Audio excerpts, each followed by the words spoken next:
Month to month, box to box.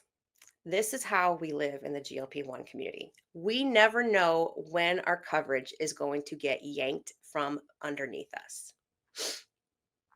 Last year, it got yanked out from underneath me, and I had to go the compound route. I had to go to a telehealth. And what alleviated that financial burden a little bit for me was using my HSA card. I went to the hsastore.com to look for some electrolytes. ShedRx is there. ShedRx, the telehealth, is HSA approved and FSA approved. Ah! So I'm going to ShedRx, right? And I'm going to use my HSA, which alleviates a huge financial burden for me. And if you're interested as well, go to shedrx.com. They'll take great care of you. They've got fantastic doctors. And you can use the link down below in our link tree, or just go to shedrx.com and use my code CAT50. Get your $50 off your first month.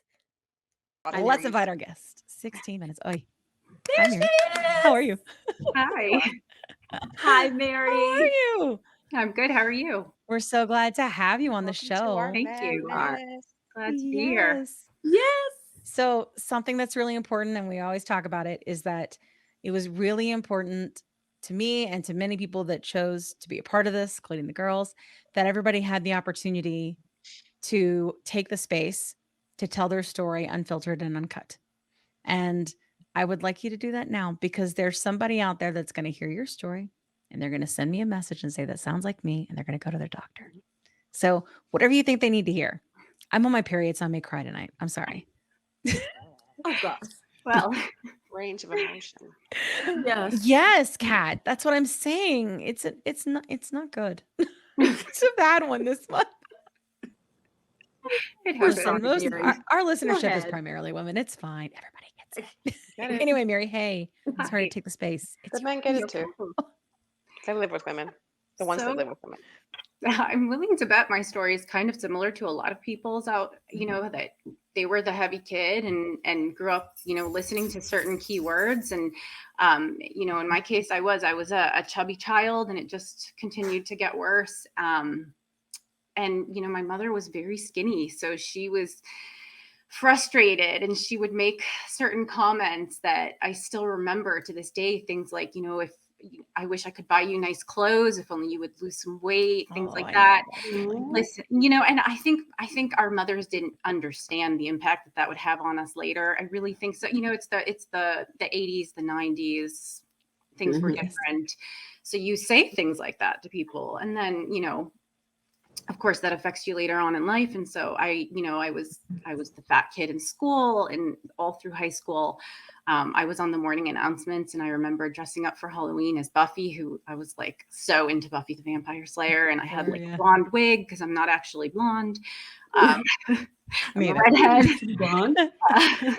And the two guys that I was on the announcements with, one of them was like, "Did you eat Buffy?" Stuff like that, which I will tell you that guy actually reached out to me a couple years ago and apologized for that. So that was interesting. What a turd. Wow. Sorry. I'd have been like, But I at don't least he forgive you. apologized. He did. He really did. And I was like shocked. I hadn't heard from him in like, 15 years. Yeah. And, Wow. Yeah. I felt really bad about it. yeah, but I was until probably my very early 20s, and I started to exercise and change things up. But the problem with that is that I did the extreme.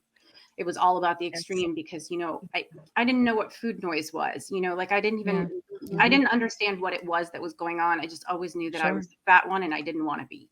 So I started really restricting calories and like exercising like till, craziness, and it's just not sustainable. So I did it. I started doing CrossFit after a while, like probably in my early to mid 30s. I was competing in CrossFit competitions, but I wasn't eating enough to support the muscle growth. So eventually it came to a point where, like the perfect storm happened, and here comes the weight coming back on. And now I'm in pain all the time, and I can't exercise anymore.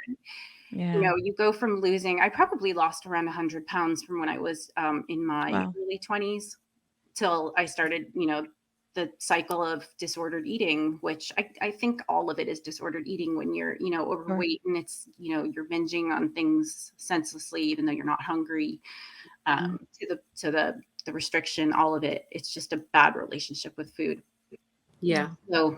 So a couple of years ago, my husband and I moved from Florida to Maryland, just outside of DC. And I started working in DC. And so I stopped moving as much because I was constantly up on my feet previously.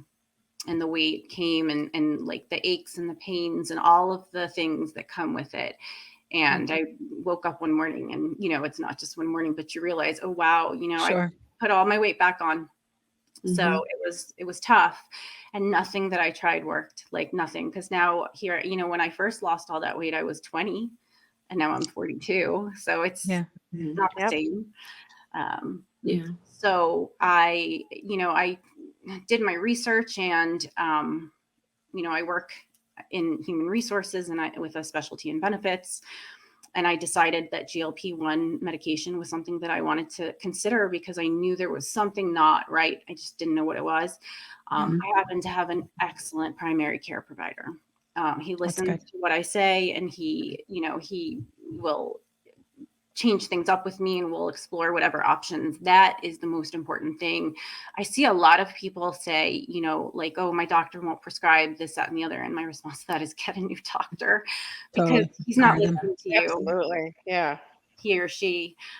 So we tried, and I did change jobs in between when I first decided I wanted to explore GLP-1s and where I am now. So that's a big key.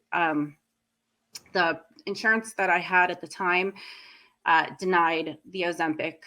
Of course, I didn't have type 2 diabetes. So we tried, there were some alternatives. So we tried to get me approved for Victoza, and that was denied.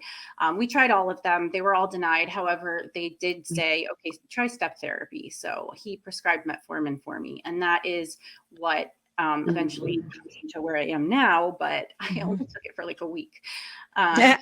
Everybody Do what does, you gotta right? do. Yeah. You do what you gotta do. I get it. Maybe 2 or 3 weeks. Did it make you really Yeah. tired too? Like it made me so sleepy. I don't Like remember if it so did. tired, exhausted, tired. I feel like it just didn't do anything for me, honestly. That too. Yeah. Yeah. So, but We're like, yeah, nothing. a couple of weeks after that happened, a former colleague of mine who knew that I had been struggling trying to change things up, he found the savings card, and he found Hello Alpha, and he reached out to me and he was like, hey, I know you've been trying to do this instead. And I was really lucky because it was just like the second week in October. Yeah. Right before the savings card changed. So I had the original one. Yeah. And I started Mounjaro October 12th, if I'm not mistaken, because I've charted my progress. Yeah. So in that time I've lost, I fluctuate between the last 3 or 4 pounds. So almost 80 pounds. That's great. Wow. Congratulations. Wow. Yeah. How are you feeling? I feel amazing. I haven't felt this good in years. I did not have side effects. I know that Crazy. experience is different for everybody, but I did None not. at all.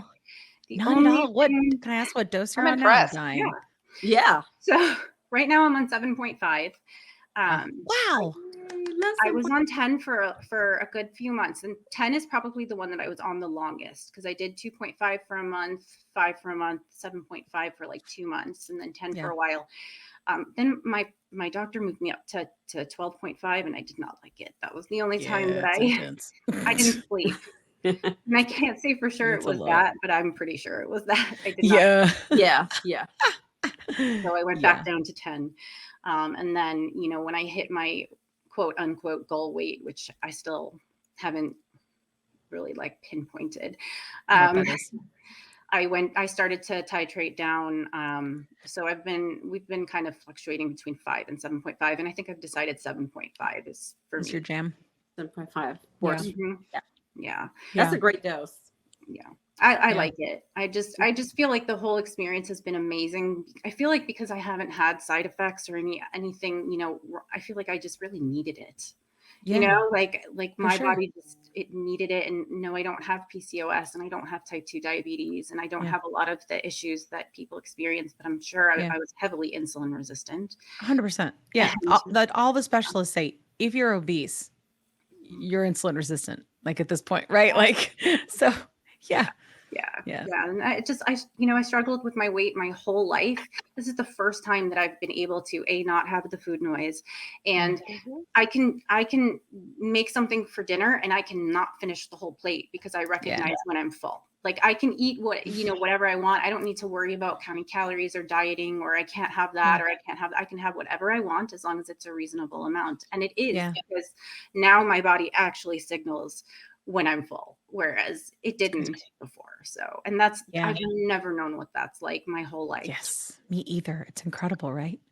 Yeah. I It is. completely It's relate. amazing. It Yeah. is so How Good. would have liberating. you had any other, like the girls and I were talking about how, because JT, that this is a health and wellness podcast. It's a lifestyle. And y'all know I give credit. Come on. And we were talking about there's so many different plus sides. I mean, I guess I kind of knew because I called it the plus, but in a way. But I mean, there are so many different plus sides. Like it's great about the food. The food is a big deal. But what Mhm. about like mental? I mean, have you had any like inflammation? Like, are there any other things that you feel like you've experienced that have made your life Yes. better? Oh yeah, absolutely. The decrease in inflammation wasn't like right off the bat noticeable. Mhm. I also used to, especially after I'd gained a lot of the weight back, I would wake up in the morning and like, I didn't feel good ever. I didn't want to get out of bed, and not just the fact that I like was so mad at myself for gaining the weight, and like I was Yeah. embarrassed to like allow people to see me, didn't want to leave the house, but I just physically couldn't. Like all of the Yeah. things that I used to enjoy doing, I couldn't do those things. Mhm. Within probably a few weeks of taking the Mounjaro, like I totally felt different. I felt just like I had, the energy dips were insane when I put the weight back on. I had no energy. I was exhausted all the time, so I couldn't even make myself exercise anymore. But Good. Mounjaro had just immediately like changed a lot of that. I wouldn't say I'm back to full energy, and that probably has more to do with aging than it does with anything else. Sure. But you know, Yeah, um, I do know. everything's better. I'm like a year older than you. I totally know what you mean. It's a shift. We get it. It's a Yeah, we tough get it. pill to swallow, but Yes. it's Yeah. true. Yeah. Yeah. That's true. Well, that's Definitely. awesome. Like, thanks for sharing that with us. And so here's the truth. I'm tired, but not like the didn't get enough sleep tired, although I have that too. I mean, the kind of exhaustion that feels like it's stitched into your bones. So for me, that's perimenopause. And honestly, also the high doses of GLP-1s haven't helped. And so I kept thinking, am I missing something? And it turns out, yeah, we naturally have NAD in our bodies. It's essential for energy, cellular repair, brain function. But as we age, we lose it, which of course is not fun. No bueno. That's why I've added NAD plus back in, and I've been going through Shed, which is a telehealth to do it, because this season of my life is about putting back what time or meds have taken from me. I'm not ashamed of it. Whether it's GLP-1, HRT, or NAD, I'm rebuilding the energy that I deserve to have. Now, listen, I'm not a doctor and I don't pretend to be one on this podcast. I always recommend checking with your medical provider to see if NAD is right for you. But if you go through Shed, you will meet with a licensed provider to be able to guide you safely. If you're feeling the same bone deep fatigue like I am, check out the NAD Plus with Shed. If you use my code, which is Kim40 at checkout, you're going to save 40%. It's also linked in my link tree. There's no shame in my game, just science support and reclaiming what's mine. I hope it works for you too.